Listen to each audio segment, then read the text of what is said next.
அதாவது இஸ்லாம் மதத்தில் எல்லாம் ஒரே கொள்கையில் இருக்கிறாங்க. ஆனால் தலித் முஸ்லீம்னு நிரூபிக்காமல் இருக்கும் பொழுது, அதாவது முஸ்லீம் மதத்தில் சவர தொழிலாளர்னு ஒதுக்கி வச்சுருக்காங்க. இதுதான் எங்கே வச்சுருக்காங்க? முஸ்லீம் சவர தொழிலாளர் என்று ஒதுக்கி வச்சுருக்காங்களா? சரி, எங்கே இந்த ஊரில் இருக்கா? பொதுவாகவே இருக்கு. சரி, இப்போ ஐயா அவர்கள் கேட்கிற கேள்வி, இஸ்லாத்தில் தலித்துன்னு ஒரு பிரிவே இல்லைன்னு சொல்கிறீங்க. தலித் முஸ்லீம்னு கிடையாது, இஸ்லாத்தில் கிடையாது. தலித் கிறிஸ்தவர் என்று இருப்பதை போல, தலித் ஹிந்து என்று இருப்பதை போல தலித் முஸ்லீம்னு ஒருத்தர் கிடையாது. இஸ்லாத்துக்கு வந்தால் முஸ்லீம், அவ்வளோதான், முடிஞ்சு போச்சு. செட்டியார் கோனார் எல்லாத்தையும் விட்டு போட்டு தான் உள்ளே வரணும். செட்டியார் கோனார் தான் வேணும்னா அங்கேயே உட்காந்துக்க வேண்டியது, அதெல்லாம் வேணும்னா அங்கே வந்துக்கலாம், இல்லைன்னா விட்டு தான் வரணும் இங்கே.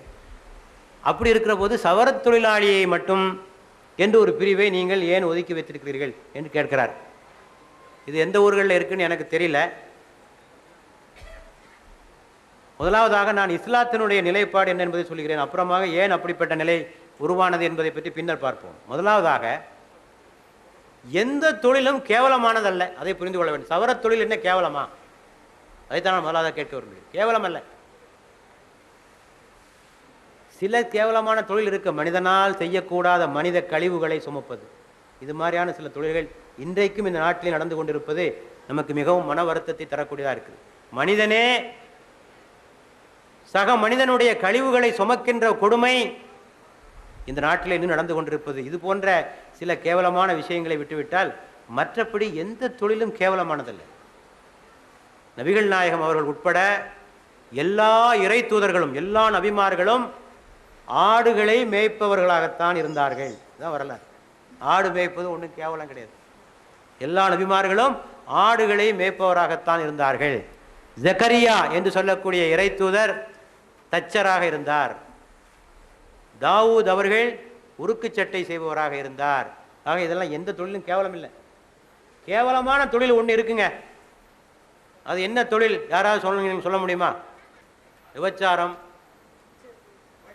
வட்டி வாங்குதல், மோசடி செய்தல், தர்ம சத்திரத்தை வாடகைக்கு விடுதல்,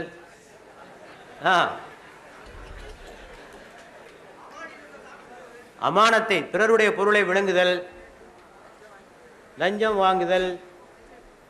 சார், இதெல்லாம் கூட்டி பார்த்தா ஒரே வார்த்தையில் முடிக்கலாம். அநீதியான மோசடியான தொழில்கள் அனைத்தும் கேவலமான தொழில் தான். தர்மத்தை நியாயத்தை மீறிய தொழில்கள் அனைத்தும் இழிவான தொழில்கள்.